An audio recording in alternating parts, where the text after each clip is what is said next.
ассалому алайкум шунавандагони гиромӣ, гуфтурамонро аз силсилаи хониши адабӣ оғоз менамоем.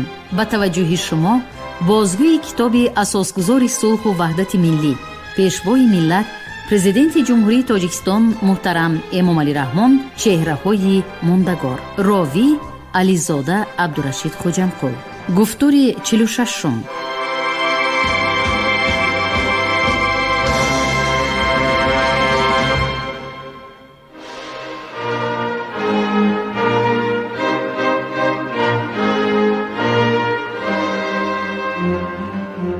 таърих гувоҳ аст ки ин сарзамин абармардоне ро ба дунё оварда аст ки ҳар кадом дар замони хиш бо хират, заковат, дониш ва фазилат ба дараҷаи шӯҳрат пайдо карда буданд ки самараи умру хидмати беназир, мақому манзилаташон ҳамеша ва дар ҳама давру замон боиси ситоиш ва қадрдонӣ мебошад. ёд овардан ва муаррифӣ кардани шуҷоату далерӣ, фазлу дониш و بزرگی و توانمندی آنها دلیل احترام ما به تاریخ و سیماهای تاریخی و فرهنگی خلق عزیزمان است. امامعلی رحمان، پرزیدنت جمهوری تاجیکستان.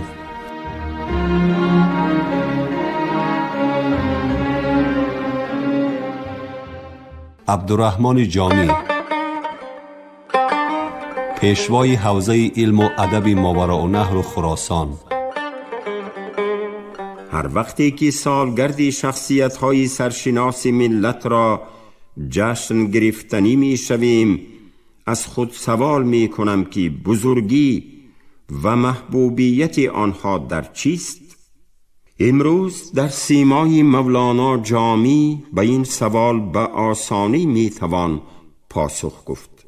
یعنی بزرگی عالمان و عارفان معروف و محبوب چون مولانا جامی پیش از همه در جاویدانی بودن آفریده های آنهاست، زیرا هرچی آنها گفتند در ضمیر نسلها مسکن گرفته است و بیگزند و جاویدانه باقی مانده است. بخصوص عبدالرحمن جامی که به اعتراف همزمانانش از شخصیت‌های فوق العاده ادبی، علمی و فرهنگی محسوب می‌یافت و بیرون از خاک خراسان و ماوراءالنهر از فارس تا آسیای صغیر و عراق و هندوستان شهرت یار بود. شاعر و نویسندگان معروف و علاقمندان شعر و شاعری تألیفاتشان را به عبدالرحمن جامی برای داوری می فرستادند و از سنجش او می گذرانیدند، به صحبتش می شتافتند و از او سبق می گرفتند. ذوق بدیعی، دانش و تجربه و هنر و مهارت مولانا در ارزیابی آثار ادبی و مسئله های علم و عرفان گذشته و معاصر محکی با اعتماد و ردناپذیر به شمار می رفت. از این جاست که او را بهترین حکم زمانش می دانستند. دلیل دیگری معروفیت عبدالرحمن جامی در این بود که او نه تنها در بین اهل علم و ادب و علاقمندان آثارش، بلکه در میان حاکمان دور شهرت و آبرو و اعتباری زیاد داشت. از جمله سلطان حسین بایقرا که صاحب طبع شاعری هم بود، به جامی ارادت مخصوص داشت و از او در حل مسئله های گوناگون مصلحت و مشورت می گرفت. مثالی دیگر که از آبرو و اعتباری فوق العاده عبدالرحمن جامی در کشورهای خارجی شهادت می دهد این است که امیر مظفرالدین جهانشاه، پادشاه آن وقته عراقین، همدان و آذربایجان، با او همچون دوست قدردان مکتوب می نوشت و اشعارش را برای ارزیابی می فرستاد. در بین اهل علم و ادب همچنین در نزد حاکمان سرزمین خود و قلمروهای دیگر چنین شهرتی بی اندازه پیدا کردن در تاریخ جامعه بشری به کم کسان میسر گردیده است. از این جهت تحقیق خصوصیت‌های این پدیده نادر و عامل‌های ظهور آن نه تنها برای شناخت درستی شخصیت‌های ناتکراری مثل مولانا جامی و آثار و اندیشه آنها، بلکه برای روشن کردن سمت‌های اساسی رشد علم و ادب و فرهنگ معاصر و سبق در کاری برداشتن از آنها در روزگار ما نیز امری واجب می باشد.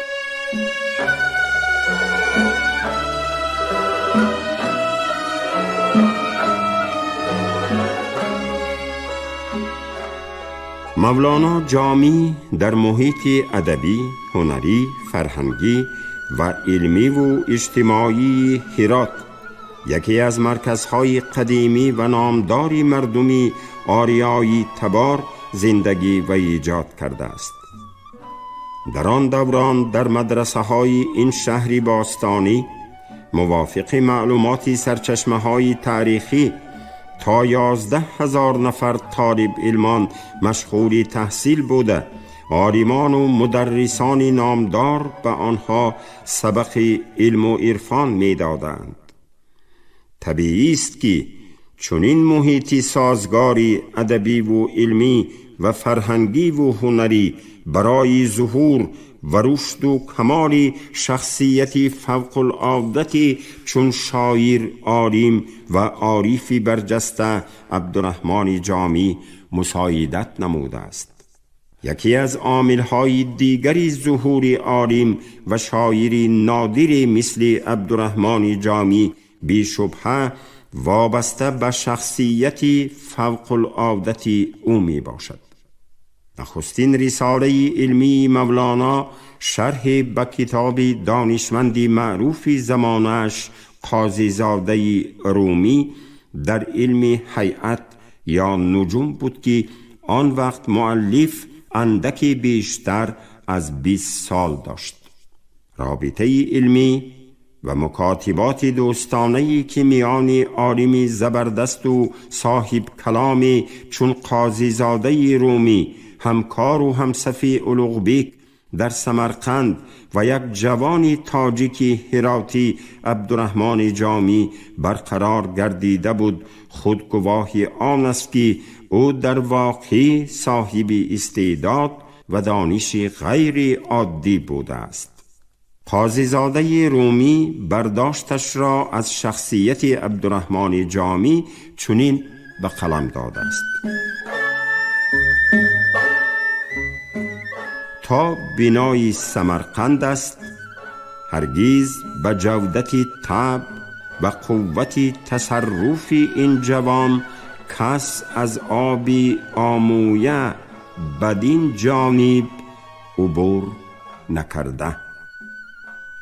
زین الدین محمود واصفی هم در اثری معروف خود بدایع الوقایع مولانا جامی را یکی از 5 نفر شخصیت‌های حیرت آوری زمانش نامیده است.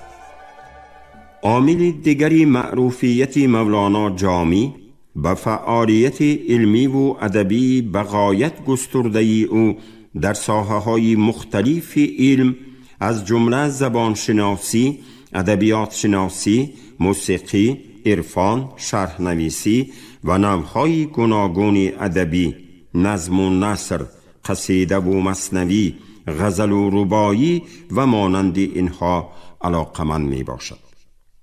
مقدار اثرهای علمی و ادبی و عرفانی او را جامع شناسان امروز از 46 نامگوی عبارت دانستند که میان آنها اثرهای مشهور چون بهارستان در نثر، مثنوی‌های 7 اورنگ، 3 دیوان شعر، تذکیره نفحات الانس، رساله موسیقی، رساله عروض، رساله قافیه، شرح جامی درباره صرف زبان عربی و 40 حدیث مقام و منزلتی خاصه دارند. همزمان با این کتاب و رساله های مشهور عبدالرحمن جامی از قبیل نفحات الانس، 40 حدیث، شرح رباعیات، رساله سخنان خواجه پارسا، شرح 2 بیت مثنوی و غیره از منبع‌های مهم بوده در تحقیق تاریخ تصوف و مسئله های نظری آن دارای اهمیتی مخصوص می باشند.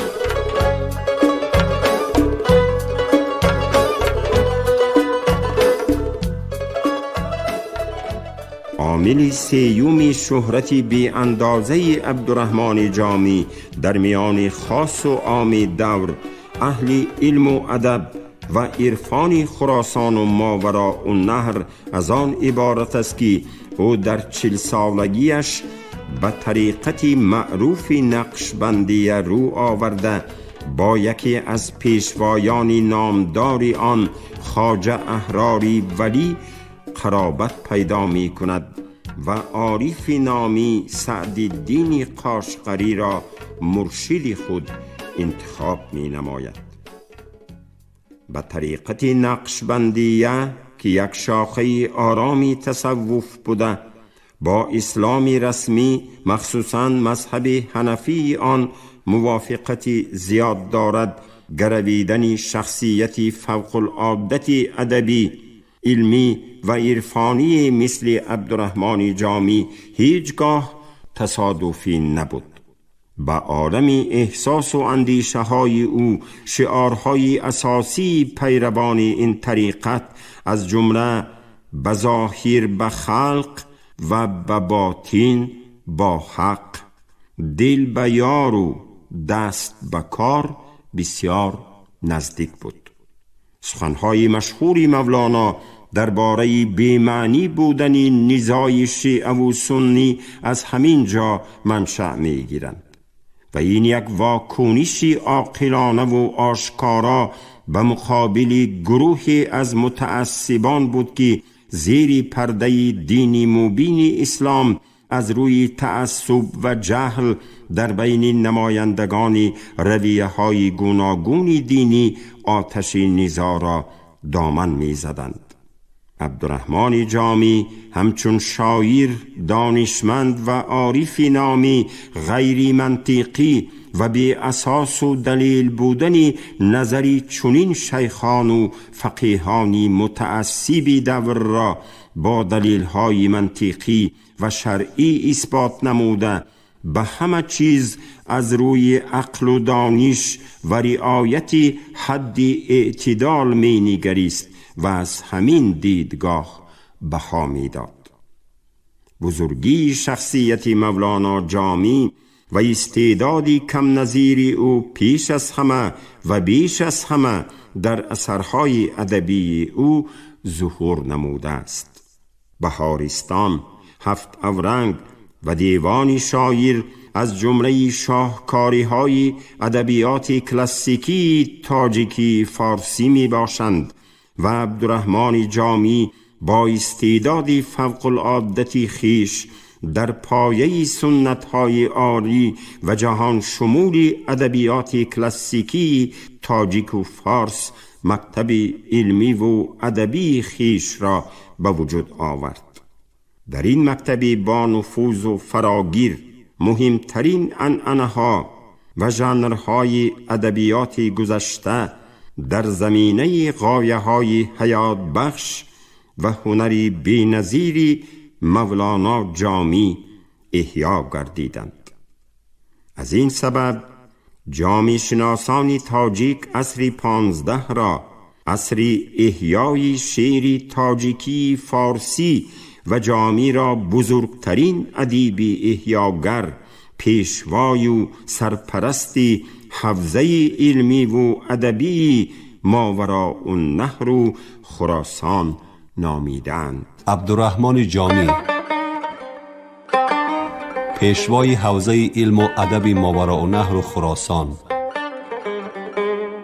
در این حوزه علمی و ادبی ده‌ها شاعران و عالمانی زبردست به شموری دولت شاهی سمرقندی، جلال الدین دوانی، حسین وایزی کاشفی، عبدالله حاتفی، آصفی هیروی، نظام الدین احمدی سهیلی، علی صفی، عبدالغفور لاوی، حافظ ابرو، میرخواند، کمال الدین بینایی، بدرالدین هلالی، زین الدین محمودی واصفی و سردفتر ادبیات کلاسیکی ازبک میر علی شیر نوایی به کمال رسیدند.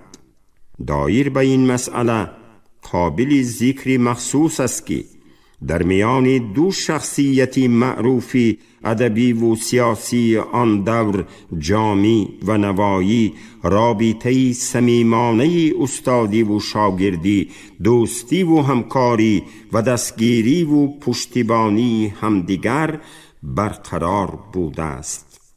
مناسبت جامی و نوایی نمونه برجسته دوستی و صمیمیت پیر و مرید، استاد و شاگرد، برادر با برادر بود که هیچ غرضی در خود نداشت. جامی دوستی و رفاقت شاگرد خود نوایی را در داستان لیلی و مجنونش به این معنی به قلم داده است: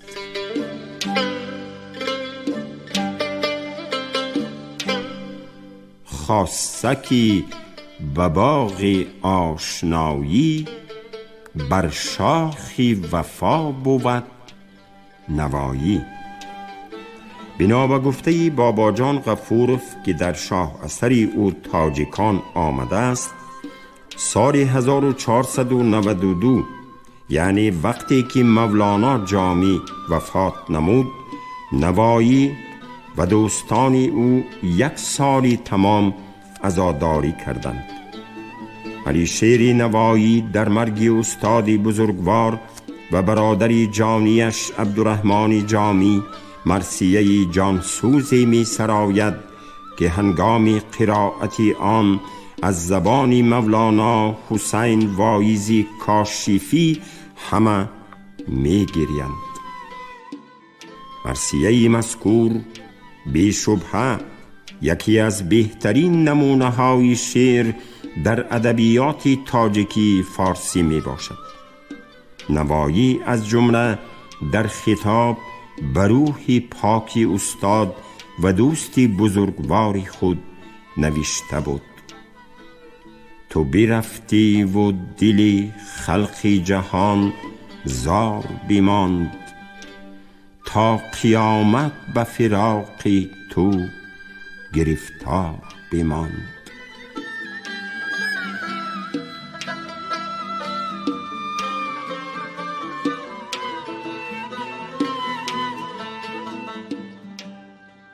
دوستی و صداقت مولانا عبدالرحمن جامی و علی شیر نوایی که در این دو مصرع بر اعلا احساس می شود، نمونه برجسته و عبرت‌آموز دوستی خلقهای تاجیک و ازبک به شمار می رود. همچنین نوایی به خاطر دوست و استاد بزرگوار خود با نام خمسة المتحیرین اثری نوشت و یکی از تألیفات جامی را به زبان ازبکی قدیم ترجمه کرد. ماهیت احیاگرانه و نوآورانه داشتن ایجادیات عبدالرحمن جامی را بهتر از همه ادیب بزرگ آلمانی گیاته معین نموده است و گفته است: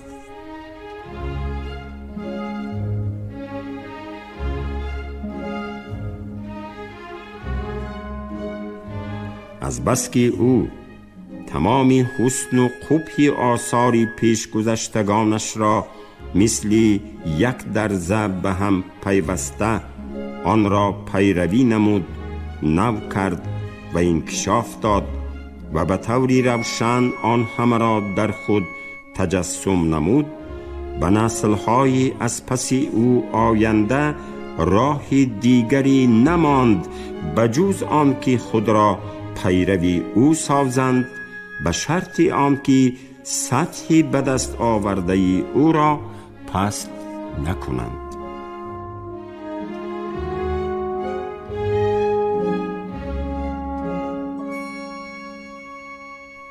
مهمترین پدیده این مرحله احیای ادبیات تاجیکی فارسی از رواج تضمین و جوابیه به اثرهای گذشتگان عبارت می باشد.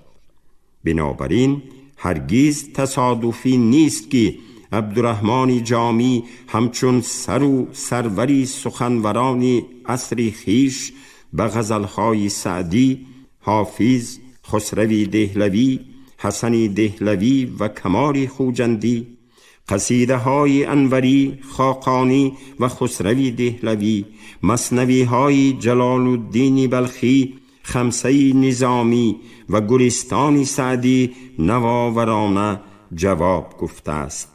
خصوصا سطحی که مولانا جامی به خصوص در غزل سرایی هنوز در زمان خود فتح نموده بود تا امروز نادر و ناتکرار محسوب می یابد. جامی ماهیت اجتماعی و ادبی ادبیات و هنر، مقام و نقش آنها را در زندگی جامعه به خوبی حس می کرد و در اشعارش از حقیقتی واقعی می گفت.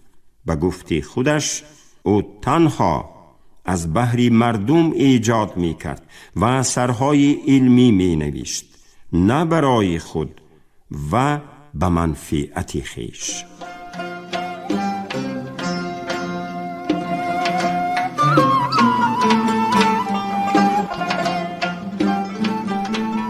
قصدی شهرت نبود جامی را، کین همه نظم آبدار نوشت. بحر احباب بر صحیفه دل، نکته چند یادگار نوشت.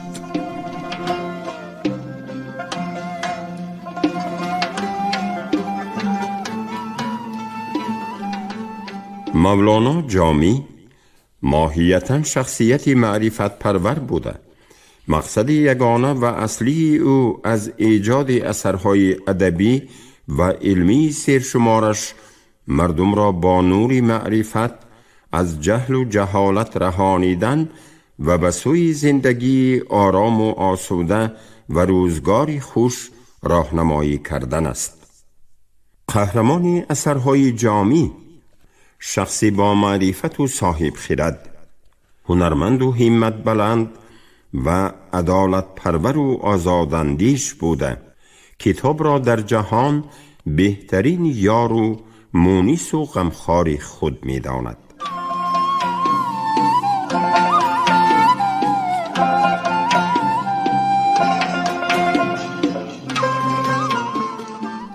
انیسی کنج تنهایی کتاب است، فروغی صبح دانایی کتاب است. مولانا جامی در راه آشنایی با کتاب، آموختن علم و دانش و تکمیل عقل و خرد، نقش استاد آموزگار را برجسته می داند و باور دارد که اگر آموزگار نباشد، جهان از وجودی بی‌خردان و اشخاص جاهل و متعصب تیره و دلگیر کننده می گردد.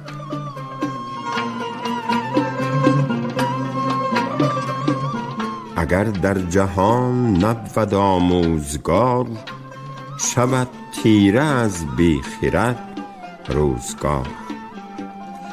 یکی از مهمترین مسئله هایی که مولانا جامی در اثرهای خود گذاشته است، شناختن و دانستن قدر انسانی هنرمند و زحمتکش می باشد. زیرا به اندیشه او معین کننده قدر انسان نه سیم و زر، بلکه علم و دانش و کسب و هنر می باشد. قیمت مرد نه از سیم و زر است، قیمتی مرد به قدری هنر است. کسب و هنر نه فقط روزی رسان انسان است، بلکه معین کننده مقام شخص در جامعه و اساس آبرو و قدر آدم می باشد. مولانا شاعر خلق و با خلق بود. محض به همین نیت به تصوف روی آورده، برای راحت دیگران رنج کشیدن را از اصلهای اساسی غایوی و بدیعی خود انتخاب نموده است. جامی از جمله کسانی نادری بود که در زندگی روزمره و فعالیت ایجادی خود شعاری اساسیشان از همه بیشتر به خلق نفع رسانیدن بود. این اصل را بهتر از خود شاعر کسی دیگری نتوانسته است ادا نماید.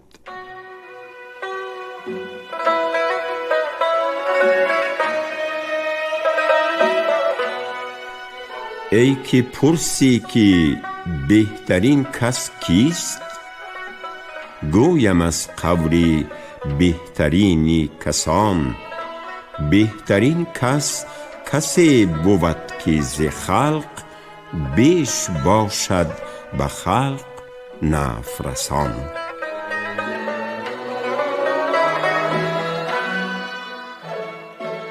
قهرمانی اثرهای جامی علاوه به نفع رسان خلق بودن، شخصی با معرفت، با خرد، هنرمند، همت بلند، عدالت پرور، آزاداندیش و آرمان پرور بوده.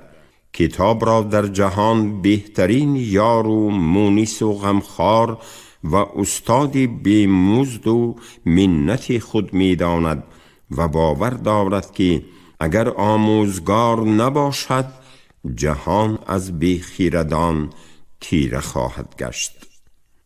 واقعاً بزرگی مولانا جامی است که پس از گذشتن 600 سال آفریده های او ماهیت خود را نه تنها گم نکردند، بلکه چون مرهم تا امروز دردهای معنوی خلقها و ملتهای دنیا را درمان می بخشند. محض به همین خاطر ما باید پیش از همه از بزرگانی چون جامی درس عبرت گیریم، سبق آموزیم و شب و روز کوشش نماییم تا همیشه با خلق و در خدمت خلق باشیم.